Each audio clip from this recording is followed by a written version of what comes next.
Hello everyone. तो अब हम लोग आ गए हैं अपने लास्ट टॉपिक के ऊपर। हमारा जो लास्ट टॉपिक है पावर शेयरिंग का वो है फॉर्म ऑफ पावर शेयरिंग। ठीक है, इसमें हम लोग डिफरेंट डिफरेंट फॉर्म्स पढ़ेंगे पावर शेयरिंग के कि आखिर किन किन फॉर्म पे हमें कंट्रीज के अंदर पावर शेयरिंग देखने को मिलता है या मिल सकता है। ठीक है, इसमें बेसिकली चार फॉर्म्स हम लोग पढ़ेंगे, जिसमें सबसे पहला है horizontal form of power sharing, दूसरा है वर्टिकल, तीसरा है सोशल, और चौथा है different different like pressure group है। इसमें कुछ इंटरेस्ट ग्रुप्स हैं, डिफरेंट पॉलिटिकल पार्टीज हैं, या फिर मूवमेंट जो आंदोलन वगैरह होते हैं, ये सब भी एक तरह से किस तरह का काम करते हैं, पावर शेयरिंग का काम करते हैं। तो इनको एक एक करके चारों को समझना स्टार्ट करते हैं।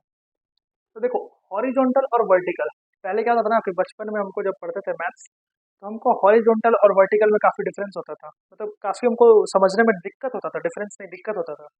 फिलहाल अभी तो सबको पता होगा कि भाई ऐसा जो लाइन है, जो लेटा हुआ लाइन है, ये कैसा है, हॉरिजॉन्टल है।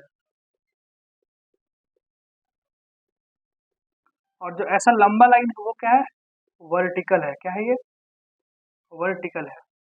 बट बचपन में क्या है ना, मैथ्स पढ़ते वक्त मैथ्स में उतना इंटरेस्ट था नहीं, तो मैथ्स पढ़ते वक्त बड़ा समझ में नहीं आता कि कौन ऐसे वाला वर्टिकल है, क्या ऐसे वाला वर्टिकल है, समझ ही में नहीं आता था। इसके लिए हम एक बचपन में ही ट्रिक बनाए थे। ठीक है, थोड़ा सा out of the box trick है, समझ ही नहीं आएगा कुछ ही बोल रहे हैं, ठीक है, लेकिन सुनने में मजा आएगा। तो हम इसको समझने के लिए खुद से एक जबरदस्ती का बनाए ना, कि देखो अगर सपोज करो कोई बैठा हुआ है, और सपोज वो कोई बैठा है सामने मेरे कुर्सी पे, और उसको वो खड़ा करना है, गुस्सा में खड़ा करना है, तो हम उसको कैसे बोलेंगे, ए भट भट, ऐसे ही ना बोलेंगे। तो ये जो भट है, ए भट भट, तो ये जो भट, भट से क्या बन गया, वर्टिकल। और भट बोलने के बाद वो क्या हो जाएगा, खड़ा हो जाएगा। यानी कि जो लाइन खड़ा है उसको हम लोग क्या बोलेंगे, वर्टिकल। भट से क्या बन गया, वर्टिकल। और जो लेटा हुआ लाइन है वो है हॉरिजॉन्टल। तो ये थोड़ा सा फनी मेरा बनाया हुआ ट्रिक बचपन का। इसके बाद हम लोग समझते हैं बैक टू टॉपिक पे कि आखिर ये हॉरिजॉन्टल फॉर्म ऑफ शेयरिंग क्या है।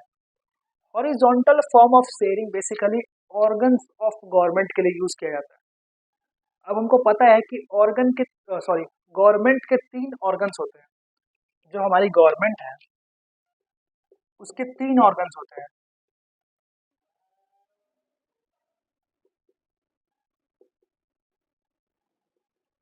जो पहला होता है वो होता है एग्जीक्यूटिव, सॉरी लेजिस्लेचर,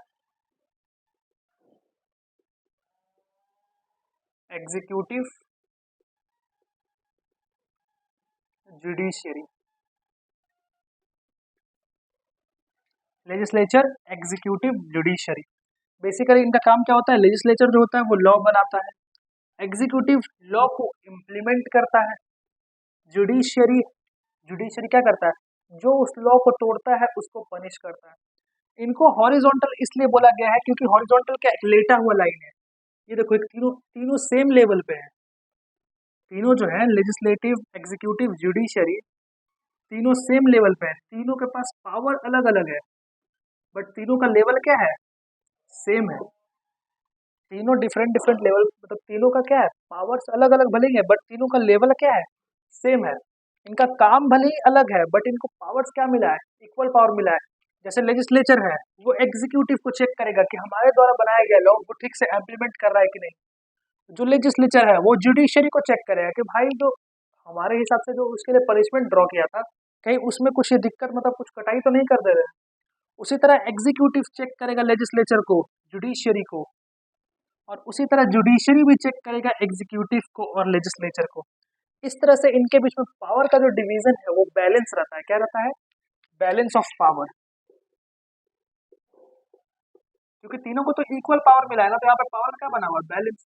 अब ऐसा होता, सपोज करो कि जुडिशरी के पास सिर्फ पावर होता है इन लोगों को चेक करने का, इन लोगों के पास पावर ही नहीं होता जुडिशरी का चेक करने का, तो क्या ये प्रॉपर पावर शेयरिंग है, नहीं है। पावर शेयरिंग कब होगा, जब तीनों को इक्वल पावर होगा। अब तीनों को तो भाई पावर इक्वल है, ये चाहे तो इन दोनों को चेक करे, ये चाहे तो इन दोनों को चेक करे, ये चाहे तो इसको और इसको चेक करे। तीनों का इक्वल पावर है। और इसी को हम लोग बोलते हैं system of check and balance. क्या बोलते हैं, system of check and balance. यानी कि यहाँ पे पावर का भी बैलेंस बना हुआ है, और इस सिस्टम को हम लोग क्या बोलते हैं, चेक एंड बैलेंस सिस्टम। और क्योंकि तीनों का और क्योंकि तीनों का लेवल सेम है, इसलिए इसको क्या बोलते हैं, लेटा हुआ लाइन।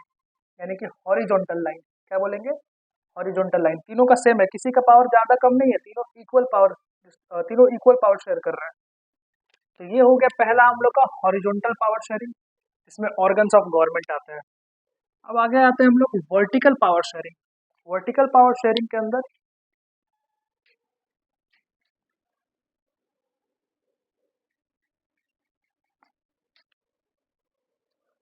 वर्टिकल पावर शेयरिंग के अंदर डिफरेंट लेवल्स ऑफ गवर्नमेंट आते हैं। डिफरेंट लेवल्स ऑफ गवर्नमेंट मतलब समझो ध्यान से। अब जैसे बिहार के लोग या फिर जो मेरे एरिया के आसपास वाला लोग होगा वो तो समझ जाएगा बहुत जल्दी। जैसे सबसे ऊपर कौन, मोदी जी। उससे नीचे कौन, नीतीश कुमार। उससे नीचे कौन, सुशील सिंह। उससे नीचे कौन, मंजरी सिंह। समझ में आ रहा है? तो आसपास वाले लोगों को समझ रहा होगा मंजरी सिंह कौन है, ठीक है। तो वही लेवल्स ऑफ गवर्नमेंट क्या होता है, डिफरेंट लेवल्स ऑफ गवर्नमेंट। अब एक बात और समझो, इन लेवल्स ऑफ गवर्नमेंट में क्या जितना पावर मोदी जी के पास है उतना ही सांसद जो हम लोग का है सुशील सिंह उनके पास है? नहीं। क्या जितना पावर सांसद सुशील सिंह के पास है उतना ही पावर क्या मंजरी सिंह के पास है? नहीं। यानी कि ये पावर में क्या होता है, डिफरेंस होता है। इस वजह से इसको वर्टिकल बोला गया। वर्टिकल लाइन कैसा होता है, ऐसा यहाँ पे नंबर 1 कोई और है, नंबर 2 कोई और, नंबर 3 कोई और, ठीक है। तो डिफरेंट डिफरेंट कंट्रीज के अंदर ना इसका अरेंजमेंट अलग होता है, डिफरेंट कंट्रीज के अंदर अलग होता है, इंडिया के अंदर भी अलग अलग होता है। जैसे बाकी कंट्रीज में जो सबसे ऊपर गवर्नमेंट जो होता है, जो ऑल ओवर कंट्री के लिए है, जो ऑल ओवर कंट्री के लिए एक जनरल गवर्नमेंट यानी कि मोदी सरकार, उस गवर्नमेंट को हम लोग बोलते हैं फेडरल गवर्नमेंट। क्या बोला जाता है नॉर्मली, फेडरल गवर्नमेंट। बट अगर हम लोग इंडिया की बात करें तो इंडिया में इसको बोला जाता है यूनियन गवर्नमेंट। कौन सा गवर्नमेंट, यूनियन गवर्नमेंट या फिर सेंट्रल गवर्नमेंट। यूनियन गवर्नमेंट या फिर सेंट्रल गवर्नमेंट। इसके नीचे आती है स्टेट गवर्नमेंट। इसके नीचे कौन आएगा, स्टेट गवर्नमेंट। स्टेट गवर्नमेंट में सीएम, पीएम, फिर उसके नीचे आ जाएंगे एमपी, सॉरी एमपी बोल रहा है, ये एमएलसी हो गए, एमएलए वगैरह हो गए, ये सब आ जाएंगे किसमें, स्टेट गवर्नमेंट में। और थर्ड में आता है लोकल गवर्नमेंट, जो हमारे आजू बाजू लोकल गवर्नमेंट। अगर वो गांव का इलाका है तो वहां होगा पंचायत, पंचायत सिस्टम होगा अगर गांव का इलाका। अगर टाउन है तो जैसे क्या मिल जाएगा, म्यूनसिपैलिटी, म्यूनसिपैलिटी देखने को मिलेगा। अब क्योंकि यहाँ धीरे धीरे पावर क्या होता है, कम होते जाता है, इस वजह से इसको वर्टिकल पावर शेयरिंग बोला गया है, ठीक है। पहले नंबर 1, फिर नंबर 2, नंबर 3। वहां पे क्या था, हॉरिजॉन्टल था, सब सेम लेवल पे थे, ठीक है। तो ये हो गया हॉरिजॉन्टल लेवल ऑफ गवर्नमेंट, और ये हो गया क्या, वर्टिकल पावर शेयरिंग। उल्टा बोल दिए, हॉरिजॉन्टल पावर शेयरिंग और वर्टिकल पावर शेयरिंग। अब अगला हम लोग समझते हैं power sharing between different social group. देखो हमारे कंट्री के अंदर कई सोशल ग्रुप्स ऐसे भी है ना जिनको उन प्रकार का मौका या उनके अकॉर्डिंग लॉ नहीं बन पाता है जो वो डिजर्व करते हैं, या फिर ऐसे बोल सकते हैं जैसे मान लो कि बहुत अति पिछड़े हैं, ठीक है, बिल्कुल ओबीसी अदर एकदम बिल्कुल बैकवर्ड कास्ट के हैं, जिनके लिए बढ़िया लॉ नहीं बन सकता, या फिर जिनका एक्सेस नहीं है बड़े बड़े, मतलब बड़े बड़े जॉब्स में एक्सेस नहीं है, या फिर एजुकेशन वो एक्सेस नहीं कर सकते, या फिर वो इतने अमीर नहीं कि एक्सेस कर ले एजुकेशन, या फिर वो बहुत ज़्यादा माइनॉरिटीज में है, या फिर जो वो वुमेन है जिनको ज़्यादा चांस नहीं मिलता है, ठीक है। तो इनके लिए different kind of power sharing arrange किया जाता है, इनके लिए different kind of power sharing arrange किया जाता है। इसमें डिफरेंट सोशल ग्रुप आ सकते हैं, जैसे मान लो कोई इकोनॉमिकली वीक यानी कि पैसा से कमजोर है वैसे सोशल ग्रुप, या कास्ट वाइज बहुत लो है वो सोशल ग्रुप, या विमेन हो गए, इन लोगों के लिए रिजर्वेशन सिस्टम होता है। क्या होता है, इन लोगों के लिए रिजर्वेशन सिस्टम होता है, रिजर्व्ड सीट्स,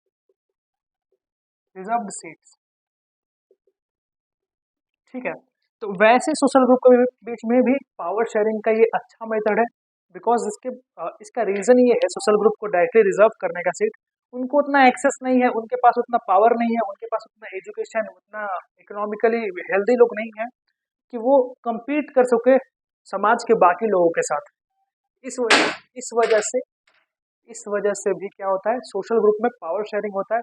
और रिजर्व कॉन्स्टिट्यूएंसी, जैसे मान लो कि एससी के लिए 3 सीट बुक है, या महिलाओं के लिए 33% सीट बुक्स है, ठीक है, लाइन में पहले महिला, तो ये सब चीज़ें क्या है, ये सब रिजर्वेशन, इसको बोलते हैं पावर शेयरिंग इन सोशल ग्रुप्स। पावर शेयरिंग इन सोशल ग्रुप, जैसे SC ST OBC के लिए थोड़ा रिजर्वेशन मिलेगा, एडमिनिस्ट्रेशन में, एडमिनिस्ट्रेशन कहने का मतलब है कि आईएएस आईपीएस यूपीएससी बीपीएससी ये सब में क्या मिलेगा, थोड़ा सा छूट मिलेगा, कम मार्क्स पे हो जाएगा, ठीक है, रिजर्वेशन मिलेगा, बाकी सरकारी नौकरी में रिजर्वेशन मिलता है, ठीक है। तुमको फिर राजनीति के अंदर पॉलिटिक्स करने के लिए भी इनको रिजर्व सीट मिलता है, इनके लिए रिजर्व कॉन्स्टिट्यूएंसीज होती हैं, एरिया इनका डिफाइन होता है कि इस एरिया में एससी विधायक खड़ा हो सकता है, ठीक है। तो ये हो गया power sharing between different social groups.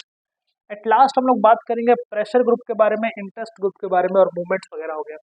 ये बेसिकली घुमा फिरा के एक मेन चीज आएगा political parties, power sharing between political parties.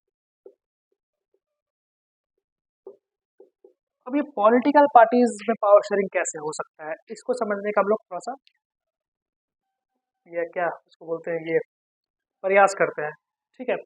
तो देखो क्या होता है, जैसे अभी हम लोग बात करते हैं, हम लोग अभी हम किसी से भी अगर पूछेंगे नॉर्मली कि देश के अंदर कौन सा गवर्नमेंट चल रहा है, हर कोई बोलेगा बीजेपी बीजेपी बीजेपी। बीजेपी नहीं है, समझो यही है, बीजेपी नहीं है, बीजेपी एक अकेला पार्टी नहीं है जो रूलिंग पार्टी है, इट्स एनडीए, एनडीए का टर्म चल रहा है, ठीक है, national democratic, national democratic alliance, और इसके अंदर जो मेन पार्टी है वो है बीजेपी, और बीजेपी के साथ 40 अदर पार्टियां हैं जो गठबंधन की हुई हैं, जो क्या है इनके साथ गठबंधन करके सरकार बना हुआ है इनका, डिफरेंट डिफरेंट। पहले शिवसेना भी इसके अंदर, शिवसेना जो महाराष्ट्र की सरकार है, बाल ठाकरे, उद्धव ठाकरे आदि, राज ठाकरे, ये सब का नाम सुने होंगे, तो ये उन लोग भी पहले क्या थे, एनडीए के अंदर ही थे, ठीक है, बीजेपी के साथ में। तो इसमें क्या होता है ना कि अलायंस बनते हैं, कई सारी पॉलिटिकल पार्टीज क्या होती हैं, कई सारी पॉलिटिकल पार्टीज महागठबंधन बनाती हैं, और फिर चुनाव लड़के अगर सपोज महागठबंधन जीत गया तो आपस में 6 सीट बीजेपी का, 6 सीट शिवसेना का, 6 सीट आम आदमी पार्टी का, 6 सीट कांग्रेस, ऐसे डिवीजन हो जाता है पावर का, ठीक है। जब ये लोग क्या करते हैं, गठबंधन बना लेते हैं, जब ये लोग अलायंस बनाते हैं, जैसे अभी सबसे ज्यादा हम लोग सुन रहे होंगे इंडिया,